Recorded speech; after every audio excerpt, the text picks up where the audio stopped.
Right, so for child's pose, you can either rest your head on the bolster, legs apart, and that is a much softer child's pose.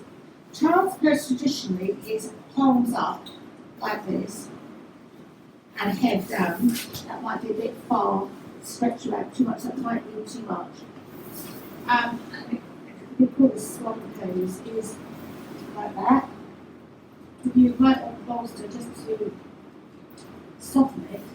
And if you've got lower back problems, you might want to lift your bottom up so that you've got a dip in your back and your tummy is in and your perineum is slightly engaged. So you're activating your core. So you choose where you want to be. It's just connecting with your breath, which is this in this way up. It's focusing it back.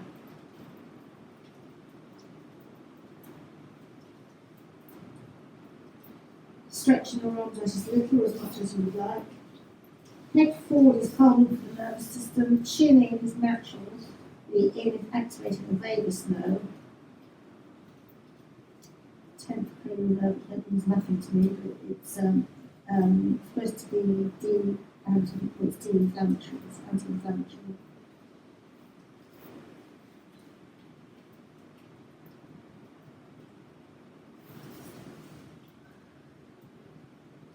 The lower back should start to feel that it's stretching a little bit.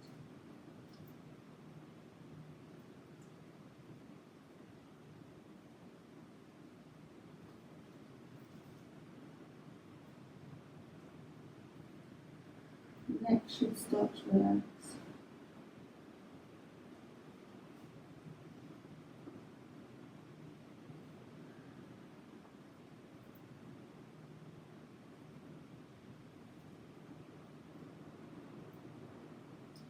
If you want it less onerous on your knees, you lift your bottom a little bit to take the weight off you.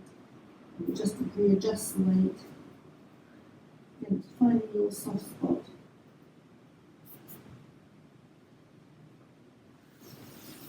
And then very, very gently, tummy in, slide your hands back, maybe move your bolster to the side, hands down, to come onto all fours.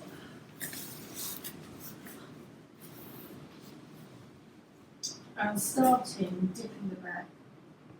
Option to look up. If not, keep your neck straight. Normally you look up with child's pose with cat, and then breathing out, rounding into cat.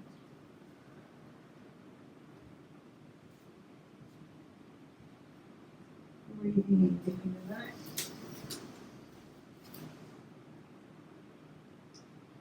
Breathing out. Now normally with cat, cow, you initiate the movement both times, both ways, from the base of the spine, so it ripples through, in your imagination that is. So just a couple of times, imagining or actually bringing your focus to the base of the spine and just rippling through to the top.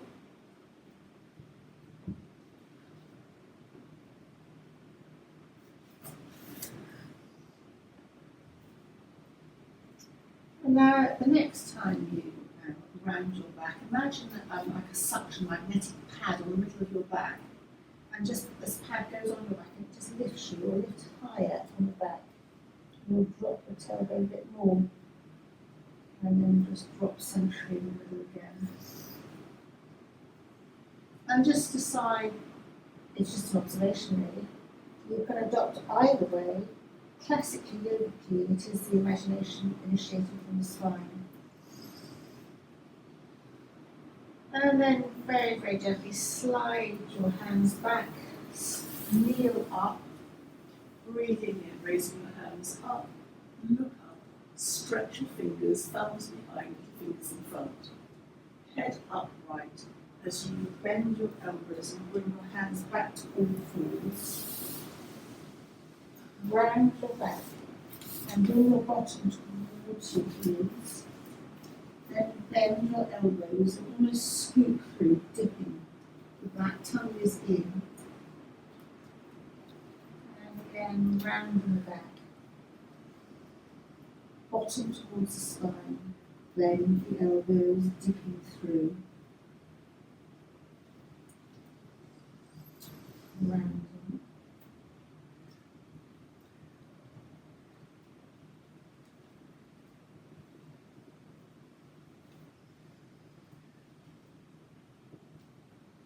And then come to neutral. And then this is optional to tuck the feet.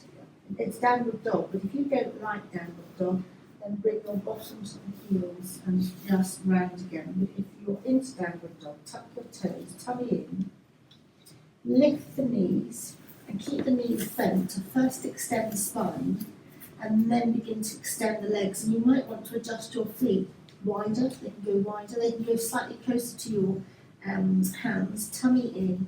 And then once you've got your tummy in and you've extended your back, then begin to think about lengthening the legs. They don't have to fully lengthen, and walk your dog by bending one knee and then the other. Relax the head so that you're not carrying any tension in the neck. And you might want to engage your thumb, second finger, your index finger, down to secure the pose so that the inside of the elbows are facing one another, and that will secure the tops of your arms into the shoulder socket, which acts as the protector, particularly good for people who are hypermobile. And then very gently bend your knees and bring your knees back down to the ground. Then your bottom to the heels, stretching out. And then come back to all fours and slide your hands slightly forward so that you're coming into a supported up dog. You can look down, you can look up.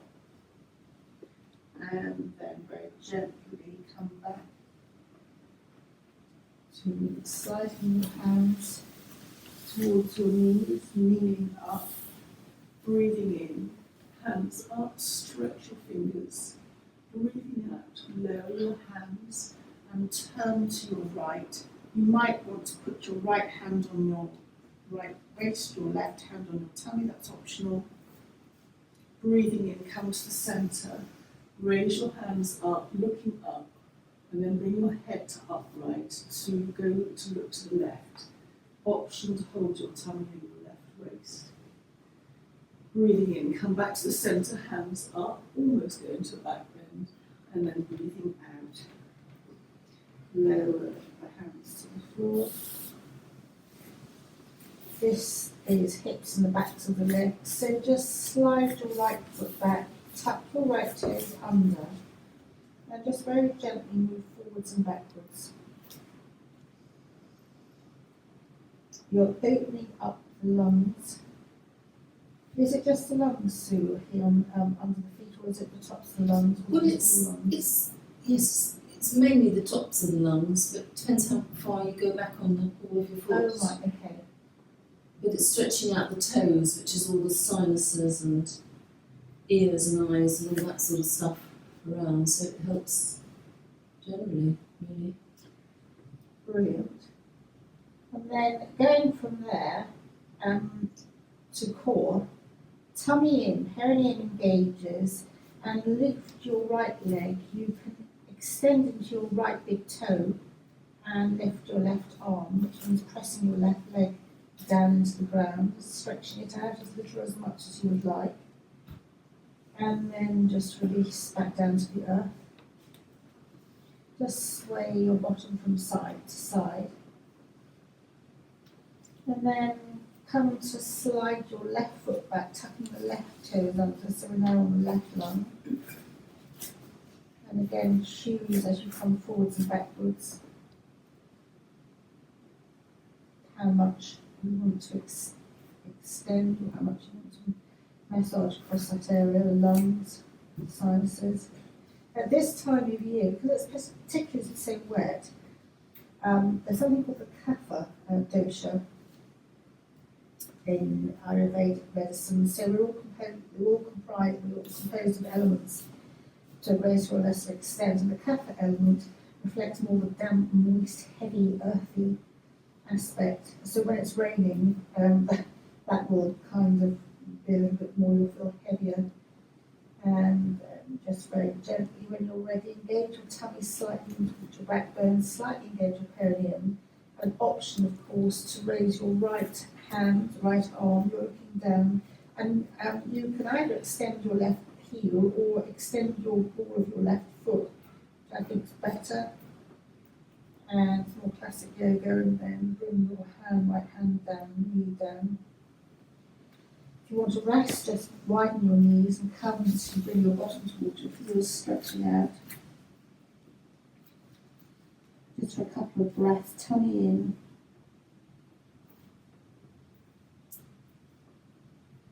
And then slide your hands back towards your knees, bring your knees to a more hip width apart. We're going to come to standing, however that works for you. I'm going to tuck my toes under, slide my hands really back, tummy in, and then just roll up to the standing position. Softening the knees, and rolling up to standing. Hands up.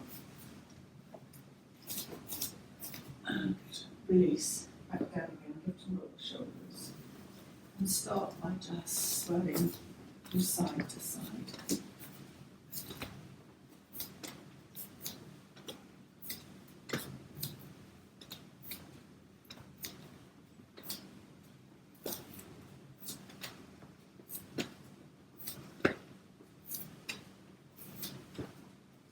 So, when you're more vigorous with this, it's I believe the spleen, I think now what the spleen pairs with in Chinese medicine now, it gets the major organ spleen, but also the lungs as well. It should kind of like really slap yourself from side to side. It does have a health purpose.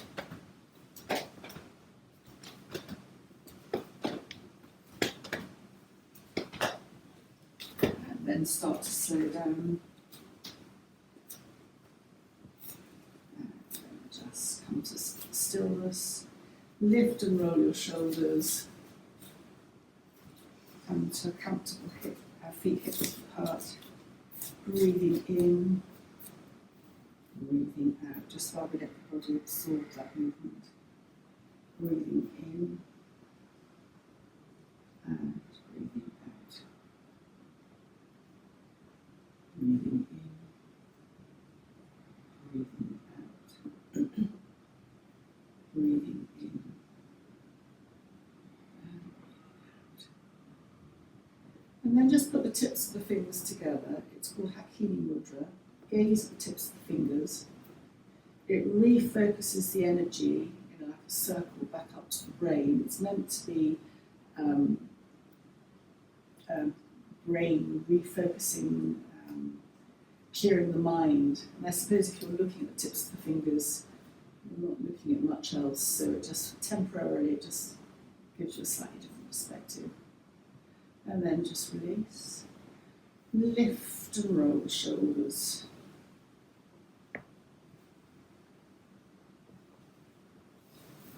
Roll them forward a couple of times.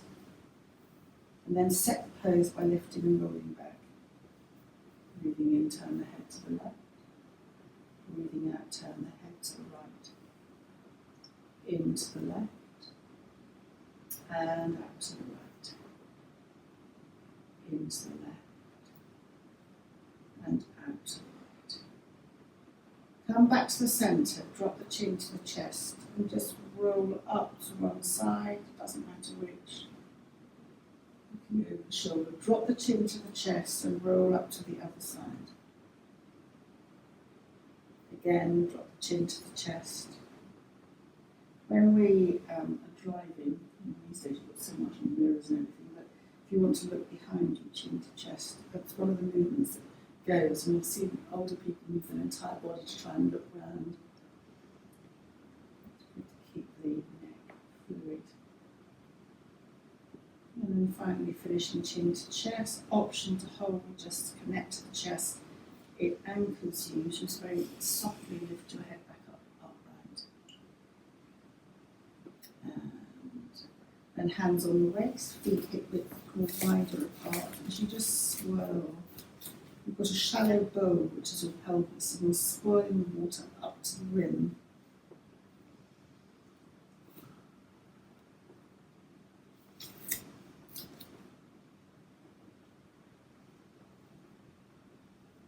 And then just swirl the other way.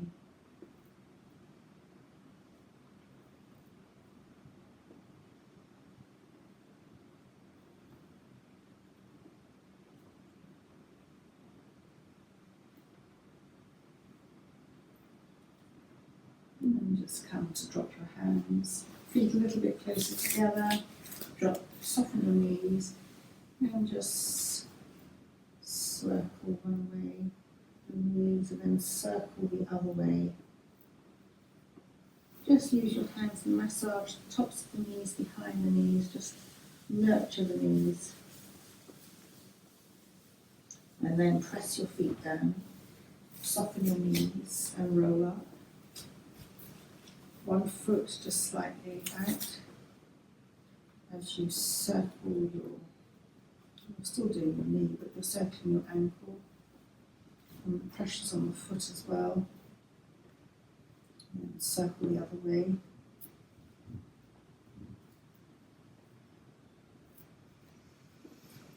Lower that foot, the other foot, just getting the circulation moving. And then circle the other way.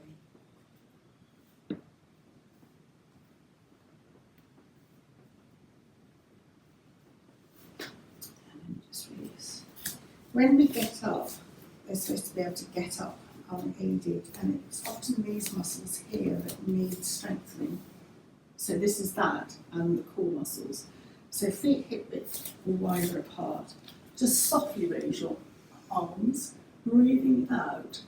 Bend your knees only as much as you want to. Hands softly in front of you and bottom out. Tummy in, perineum engages. Breathing in, press your feet down, up and lower the hands. So how was that? Agony or okay?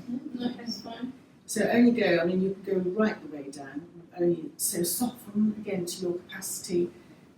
Your arms are softened, your knees bend, bottom goes out, tummy in, perineum engages. You're looking down at the floor, and you can go right down and breathing in.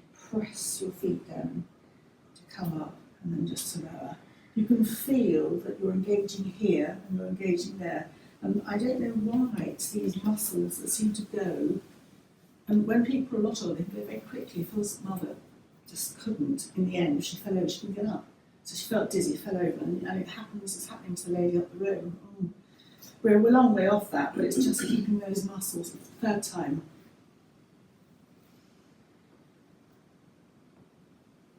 And breathing in, coming up.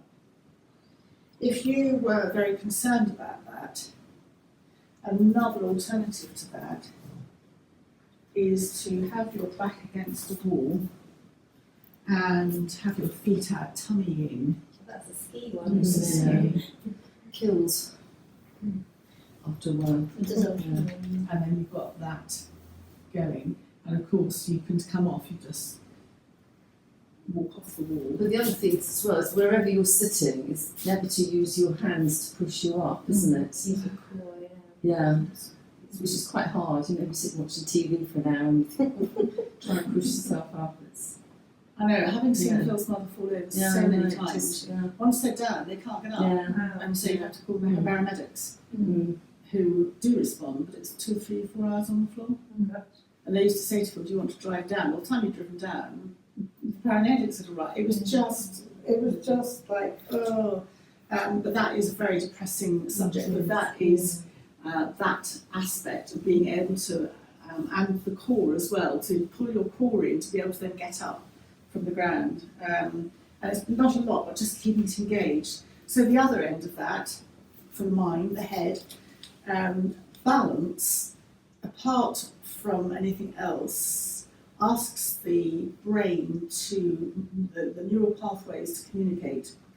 And so a balance, you can only think about balancing, so it's a mindful exercise, it clears the mind.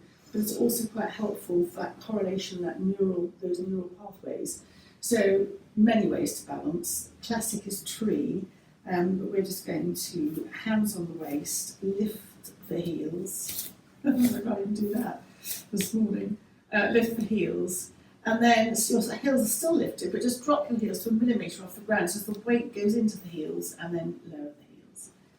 And then the other one is tree, but there are variations of tree. It's no good doing tree if you're wobbling so much that you're kind of like, ooh, I'm not enjoying this.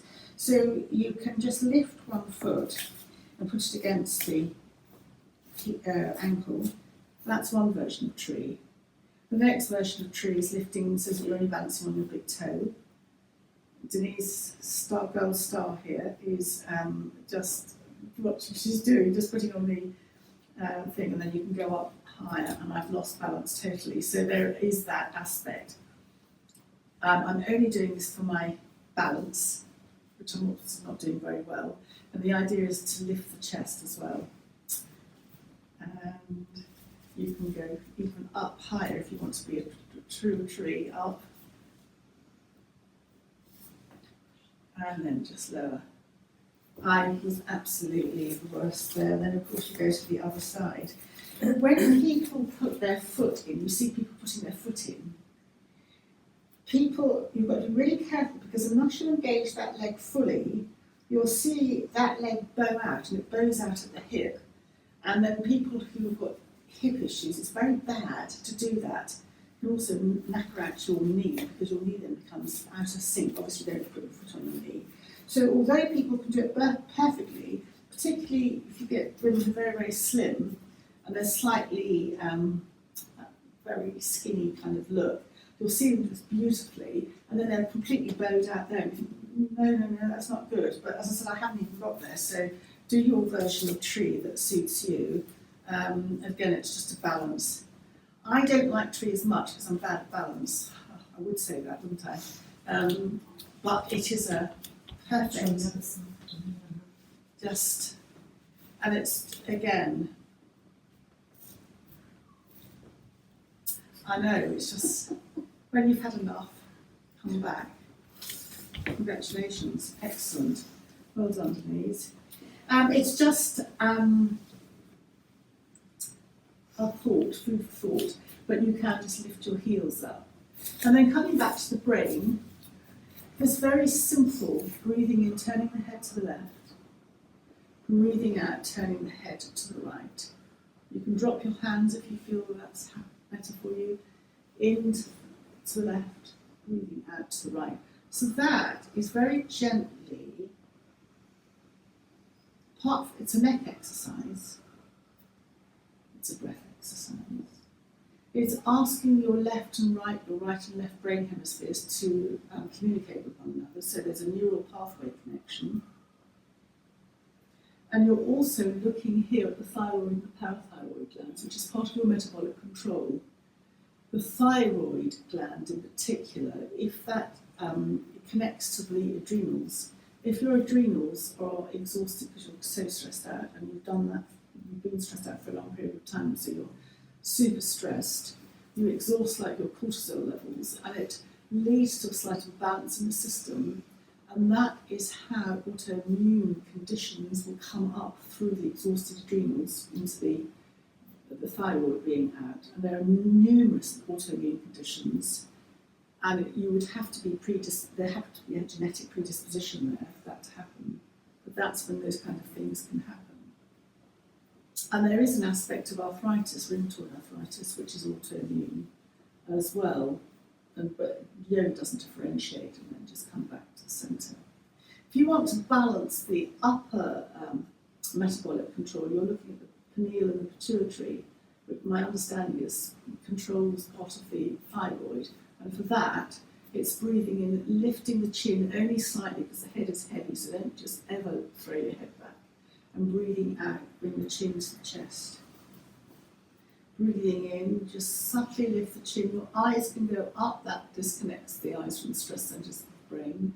And breathing out, chin to chest. Breathing in.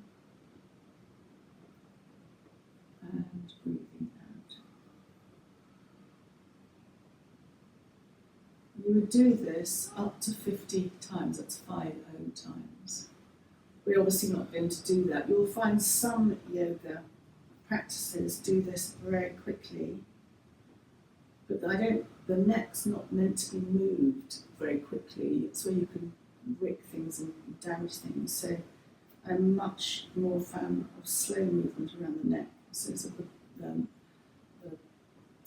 cervical area can just adjust the movement, and then just bring your head back to the centre.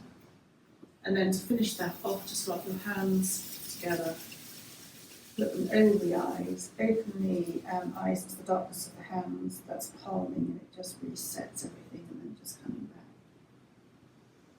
And then just releasing. Coming down to the neck chakra level, to the heart and the chest. Breathing in, hands out, breathing out, hands back.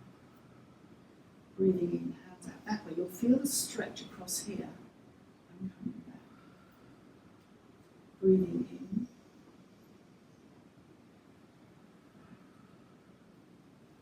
Out. If ever you're feeling fairly miserable, then lifting the chest up, what you're doing here, is very helpful. If you're feeling super miserable, you can rest over a bolster that opens your back out. This is a breathwork exercise, it's a meditation. It opens here at the chest.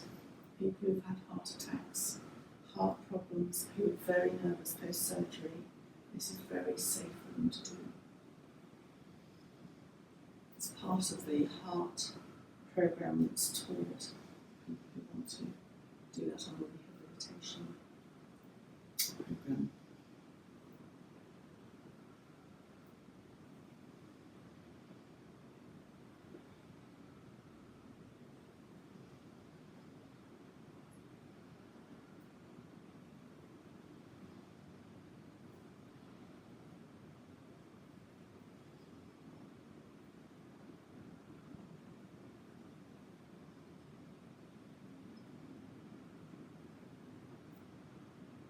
Just bring hands to the heart, chin to chest, and drop the arms, lift and lower the shoulders.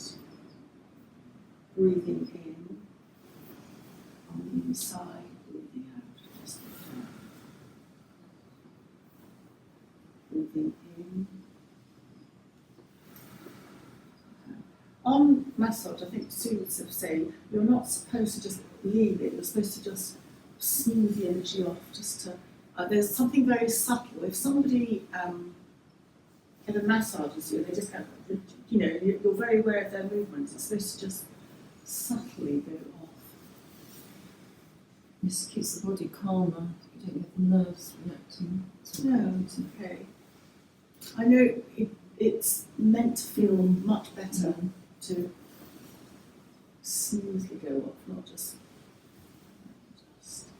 come to the other side.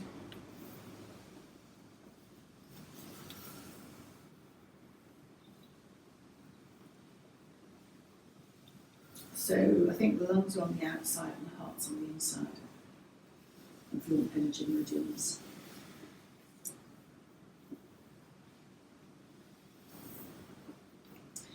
And you don't have to confine that as we finish that. You can, it would look a bit weird, but you can literally go all over your body. Around here, you've got all the organs of the body represented. So, apart from the fact that massaging the tummy is quite nice, but again, if they're in the massage, someone just plonks their hand on your tummy.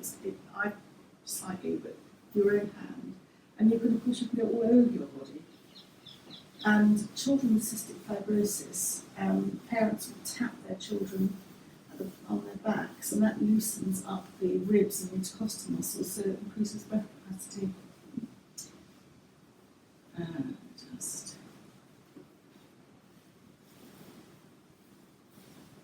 You should naturally come up the right, go across to the left, and then down, so you're following the body's natural. And you can do the legs as Denise is doing. You don't have to. And actually, in the shower or dry skin brushing, very good for circulation and boosting. Don't often do it, but it's one of the ways. Oh, and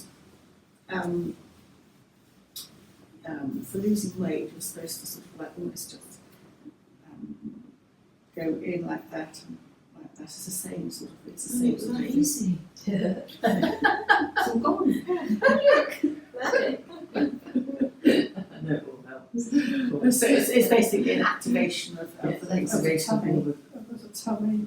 Oh gosh. lovely bits. That's a little bit, yes. I saw a photograph of Judy Garland on Facebook when she was older, and it was a skeletal look. She looked so like that, and she had a mini skirt on, so it looked like two little sticks of bones. And she looked very gorgeous in the face. And I thought, actually, possibly it might be nice to have a bit of a tummy than to have that gaunt look about her. She was drug ravaged by then. Was wasn't she? Was Yeah. she? Okay. Well, she's started off when she was filming when she was very young, and she used to get really tired, so they used to give her things to help her sleep, and of course stuff to. It was all quite drastic stuff in those days, and then stuff to. She was just totally addicted to all that.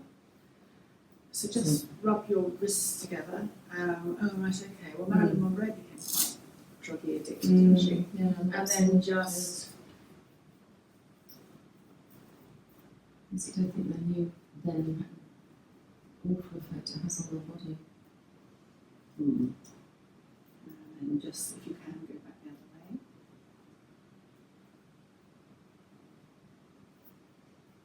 And shake your hands out. Lift and roll your shoulders, just knuckles to the ground. Open again, uplifting for the moon, particularly on a day like today. And then just release. And then just tap here. This comes into energy medicine, and there is a set way of doing it. So I think that with tapping, you're sort of tapping here, under the eyes. Just trying to remember down here, chin. Tapping here. There's, I might have missed something out. Again, it's helpful. They do this to sort of say, think of a problem, do this a few times, and then it just, again, it's a distraction. But K27's with the kidney energy, which is your general vitality. And you can tap here as well. So it's the essence of life, the kidney energy. And then just release. Lift all your shoulders, slide your hands down onto the shins. Half lift, tummy in. Just lengthen along the spine, breathing out, soften in. And again, half lift. Soften in. Just, you can keep your knees soft. Hold your elbows, just tummy in. You can soften your knees. You can just slightly rock from side to side. And stretching out your lower back. You might not feel quite so great with your head down quite so much. And then just bring your hands to the ground, and we're going to come to a seated position. Legs out in front. Coming back to the ground. And just hop over the bed. Don't just legs out again, that's fine. Do that. Just drop your legs, getting into it properly. Just what I do this to you. You can do this in the shower, anywhere. It boosts the circulation. It's go down as far as you want. And you can go to here, you can Tarzan it, you can go on your back, the lower back. Make it just helpful for just getting the circulation moving.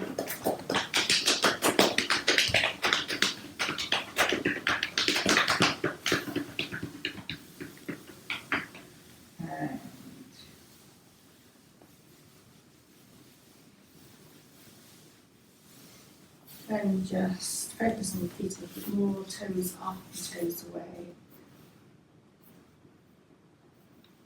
I know displaying the soles of one's feet to somebody is terribly disrespectful in Thailand.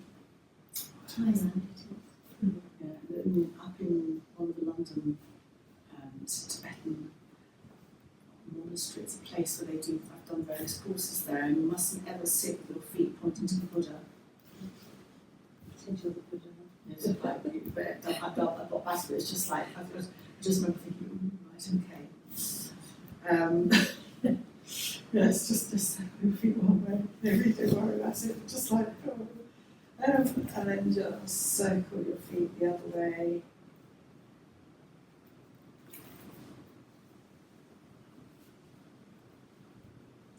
And then just bend one leg up.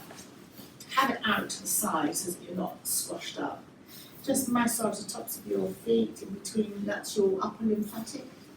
Yes, that's your down between the bones, where your toes, between your toes anyway, between the bones of your toes as they go into your foot, I'm trying to say.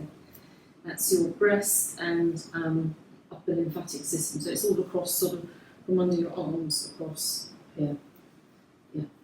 So if you're getting a bug, like sometimes we feel that we do, Yeah. and you're sitting watching television, sitting at home chatting, or you're sitting and chatting, you can put your fingers there and that will Yeah. I mean, it can often activate feel your sore if you're sort of going down with something, because that's your, immune system starting to work to try and get rid of whatever it is. So if you do that, Yeah. in Thailand I've got this little wooden thing that you put down in between the toes that you can do it for you, just like a little thing that goes down, or it's like a little wooden.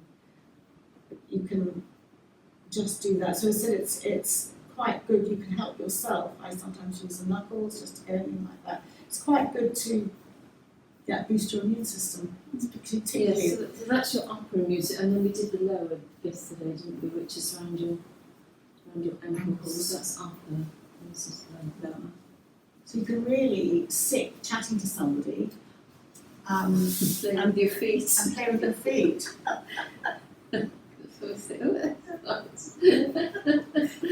Have to be someone you know quite well.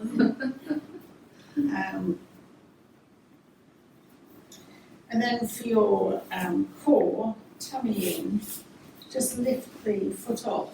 You'll have to sit up straight, and you'll naturally pull your tummy in towards your backbone, and optionally you can engage your perineum. So that's just core.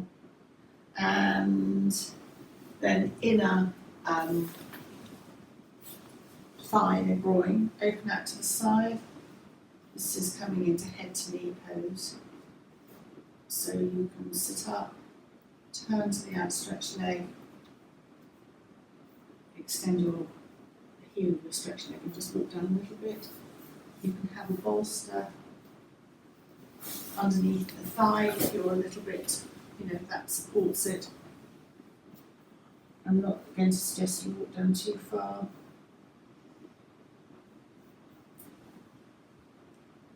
Head to knee pose, or Janushirasana.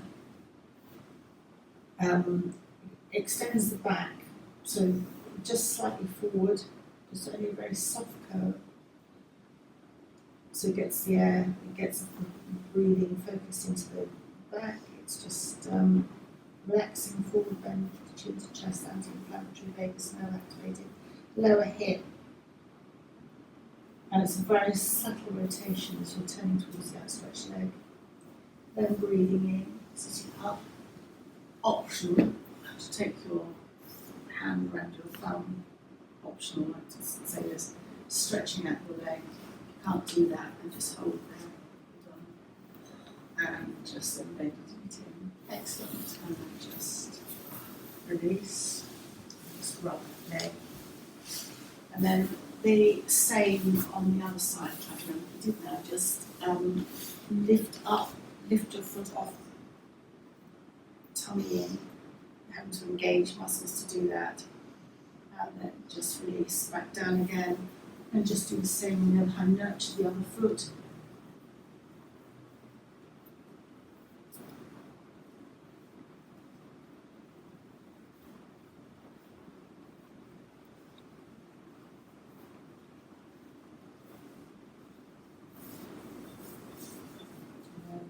just go wherever you want to on your foot, it's your foot.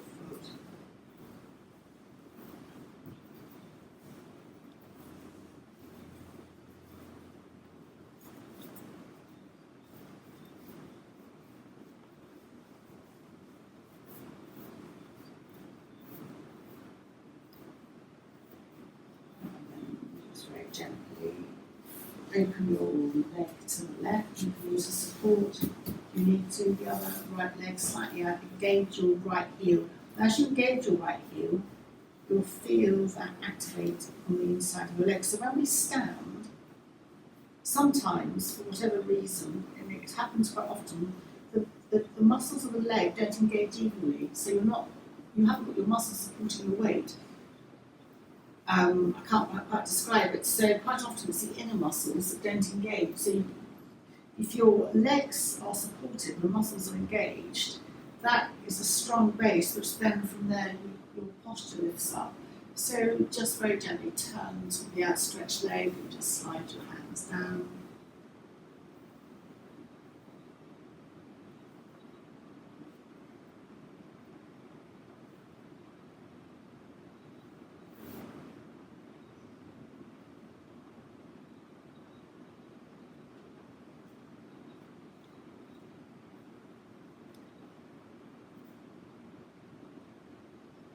And this is asana on the other side. When you do your yoga exams or whatever, sometimes they take poses and they ask you to break it down and isolate every muscle that's engaged, what happens from a medical perspective, from a mental perspective, from this perspective. Janice's asana is one of them, along with shoulder stands. Seem to remember. Lots to really go into it, and then just very gently sliding up. Optional, this is taking your hand under your big toe. Tummy has to come in, and just stretch the leg out. Rub up if you want to. Bend the knee, and just when you're ready, just bend it in and just stretch that out. Coming to the legs up, and I can't never do it without shuffling forward. I don't know why. My bottom goes forward.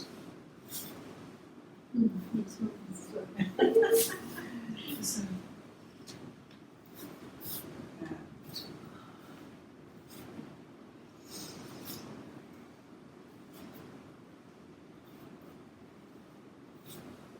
and just very gently come up. We're going to come to lying. Knees bend, feet width apart.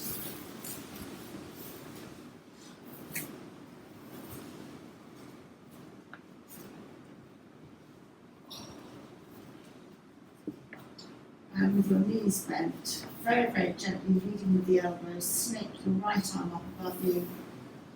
Back of the hand may or may not touch the ground. Left hand can be alongside your palms down, or can rest on the abdomen.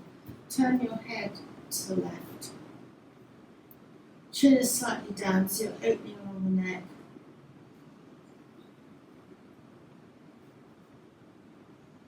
Taking an in and out breath. And when you're ready, bring the head back to the centre. And on and out breath. Start the breath, then move the arm down, leading with the elbow. Finish the movement, finish the breath. So in yoga, we're supposed to wrap every movement with the breath, which is hard to remember sometimes, but anyway. So start breathing in, raise the left arm up, bent at the elbow, relax it behind you, and then when you're ready, turn your head to the right, chin in.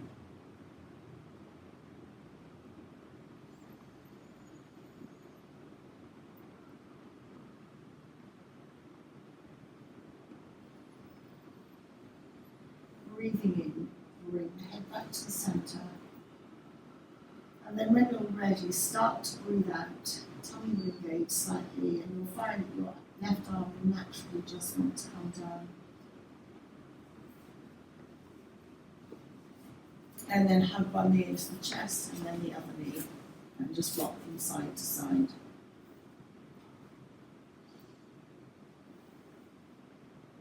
You can rock a little bit off the centre or right over onto the top of the, onto the backs of the upper arm. And find that your head is being massaged across the back of the skull, so you've got a couple of acupressure points there. I think they're gallbladder, so it's like a detox effect. Gallbladder meridian, is it? See on the back? Yeah, I think so.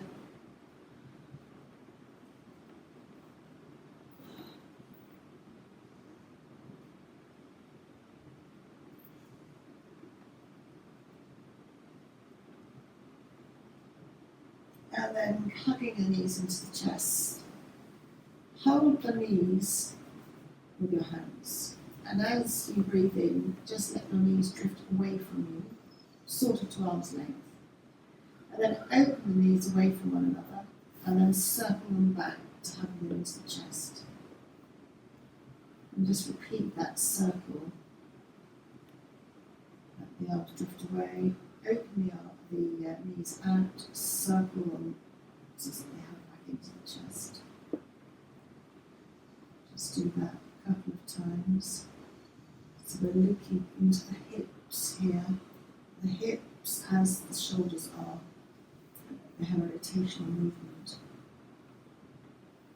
a rotational joint. And they're often used a lot, but not used in full, to their full capacity.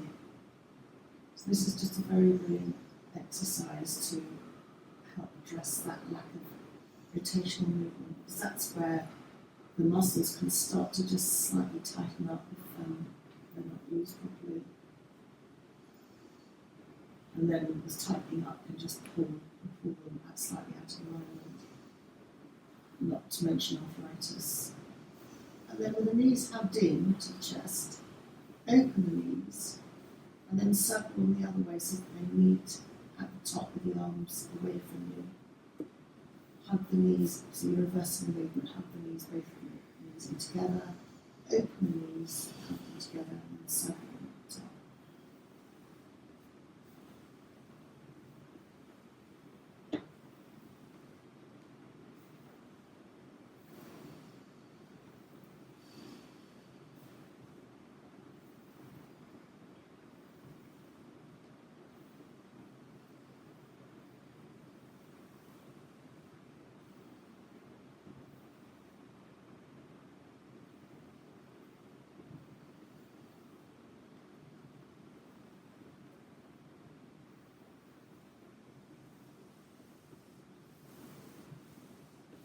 Really thoroughly circle the knees.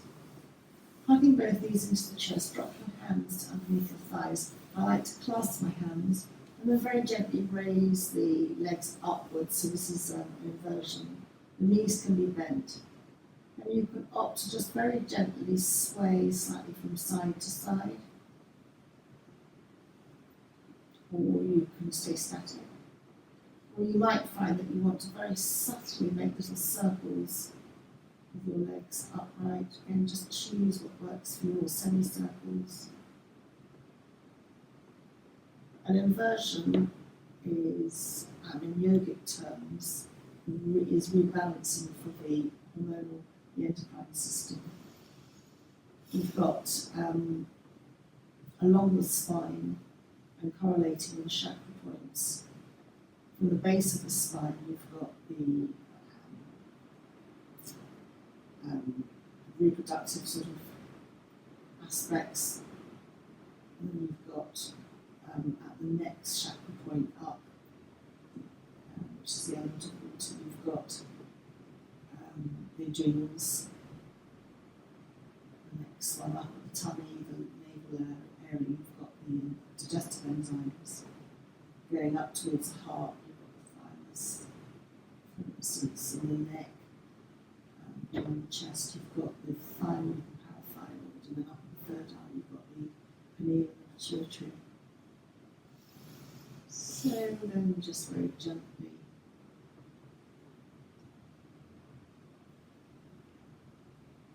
bend both knees in, hugging the knees into the chest. Just again rock gently from side to side.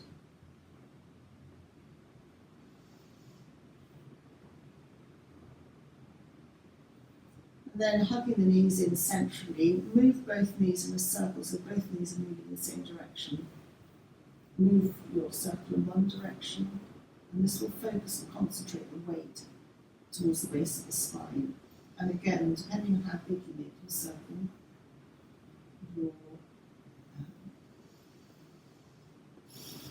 will depend whereabouts on your sacral area will focus your massage. If you make it a big circle, you'll go right out to the edge of your bottom.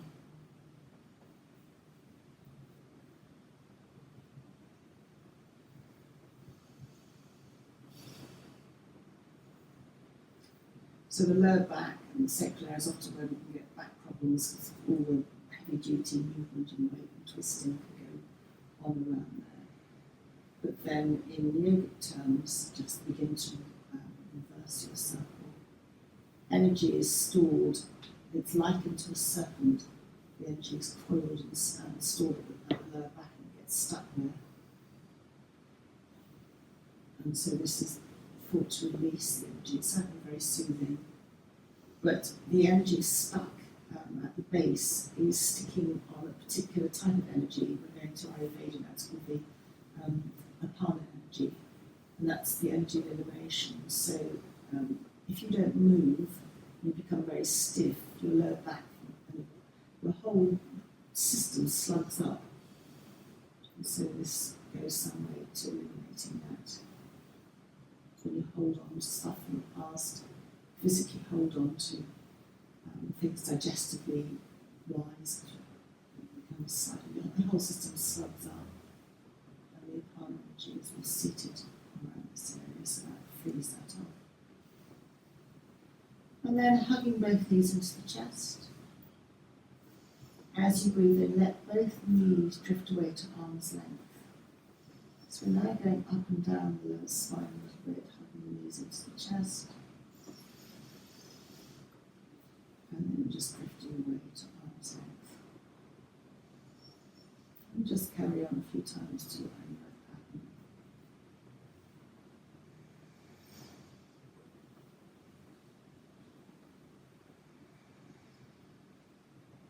And again, how much you hug in, or the more you hug your knees into your chest, the higher up you'll go on your lower back. So you really are going over the L4, L5 lumbar vertebrae, which are involved in all the twisting and turning. That's where often we can have wear and tear.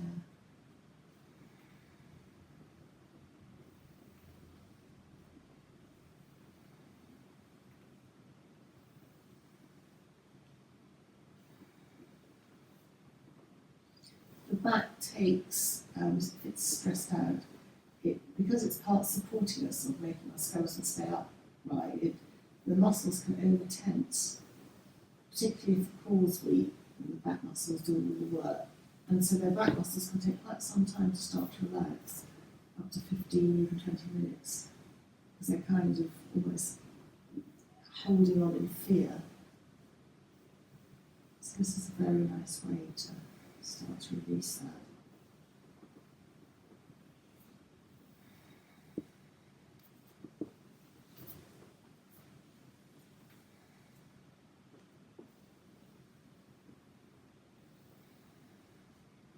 And then make the next couple, the last one, let's just enjoy the self-natural massage.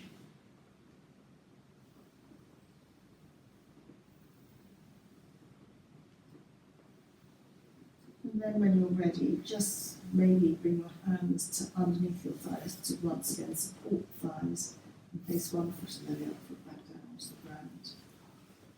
And just rest your hands on your abdomen. Your elbows might be out slightly. And just focus on the breath So you can focus on a very subtle movement of the abdomen as it rises on the in-breath and falls on the out-breath. You have the invitation to raise your hands slightly higher so that they're on the ribs, your elbows open up more, and you can just feel your ribs opening, moving subtly on the in-breath and just relaxing on the out-breath. And you can breathe out either through the nose or through the mouth, exceptionally.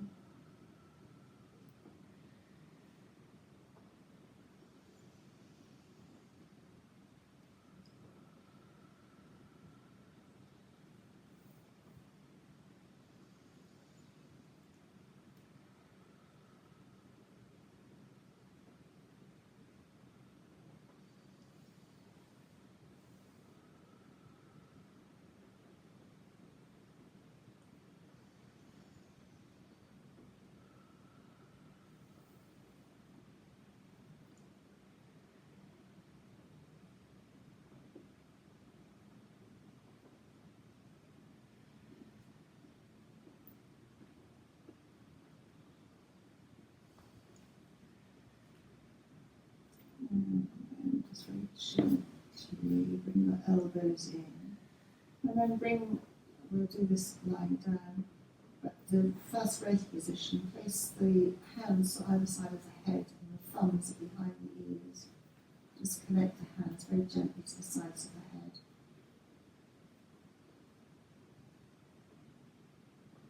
It's that kind of nurturing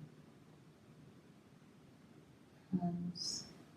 The hands are connecting with that almost like the temple behind your temples, that dent in your head, all kinds of things going on there.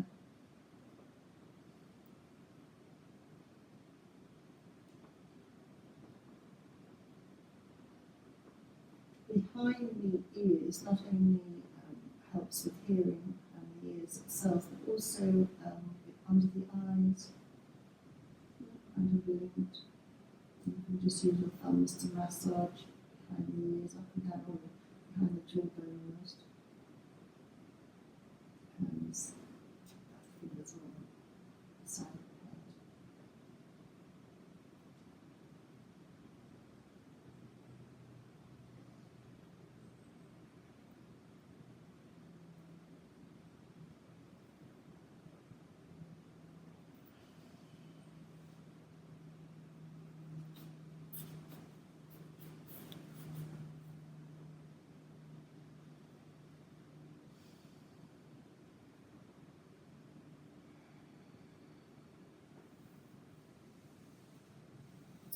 And then just very gently release the hands away from the head. You might want to release them sideways, or you might want to slightly go up to the crown of the head, and then release your hands that way, almost smoothing the energy off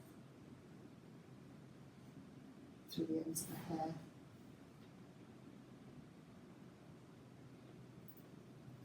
And very gently release the hands back to bend one knee and then the other knee in. And then just freestyle, whether you rock from side to side or circle your knees.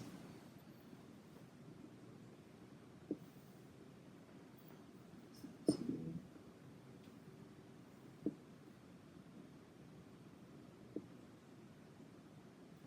Just circle the ankles again, one way and then the other way. And then in your own time come to a seated position. And you can come, periodically you should roll to the right away from your heart. You want to come seated upright, and please do that. Either legs out in front of you or come to a prostrate position, whatever works for you. Sitting up, just slide one hand, it doesn't matter, out to the side. You can either just keep it there or come onto your elbow. Lead with the elbow, just come out, but just stretching, a lateral stretch, stretching the lungs, stretching intercostal muscles, chin into the chest. Tummy in. Press down with either your elbow or your hand to come upright. Slide the other hand out. Lead with the elbow, chin to chest. come to the other side, sliding out a little bit, a lot up to you.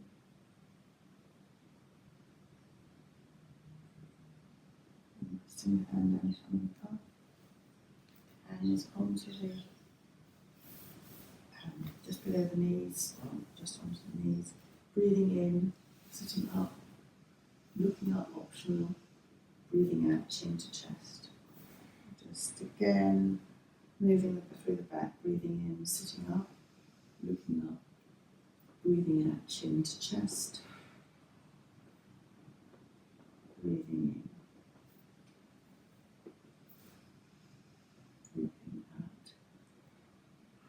Come back to neutral, turn the hands up, and finishing as you breathe in, just open the left hand, breathing out, let your fingers curl in, maybe your thumb might touch your fingers, breathing in, just opening the right fingers, breathing out, just let the fingers come together.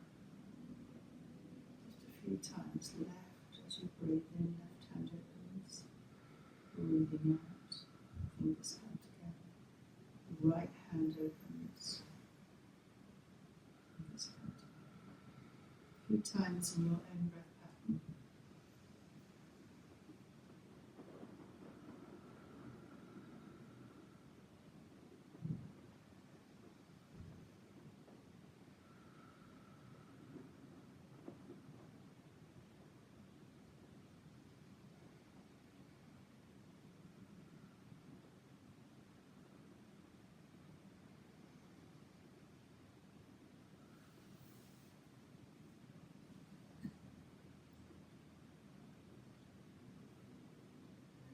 Very gently come to finish your movement. Come to have a thought for the day, setting your intention. Your Sankalpa. Think that a couple of times and just let that float on. And then a cleansing. This is partly Tibetan. And as you breathe in all the nourishment you need. And as you breathe out to the edge of your body, anywhere, all over the edge of the body, it doesn't matter. Anything that's not serving you today, that can be pain or niggles or thoughts. So breathing in, and as you breathe out everything that's not serving you to the edge of the body. And as you next breathe in, you're breathing out everything not serving you to the edge of the world, much further. Again, breathing in, and everything, all your organs got cleansed, your thoughts to the edge of the world, all worries. And then the third breath as you come in, you push that everything out that much further to the edge of the universe. And breathing in, breathing out. Everything not serving you goes to the edge of the universe, it's gone. And then just let those thoughts go and bring one hand to your heart, one hand to your abdomen. Just feel the connection between the heart and the abdomen. Self-nurturing.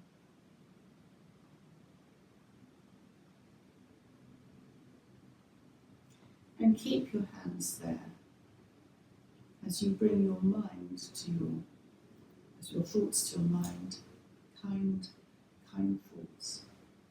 Bring your focus to your lips, kind words. And bring now your focus to your heart, kind deeds.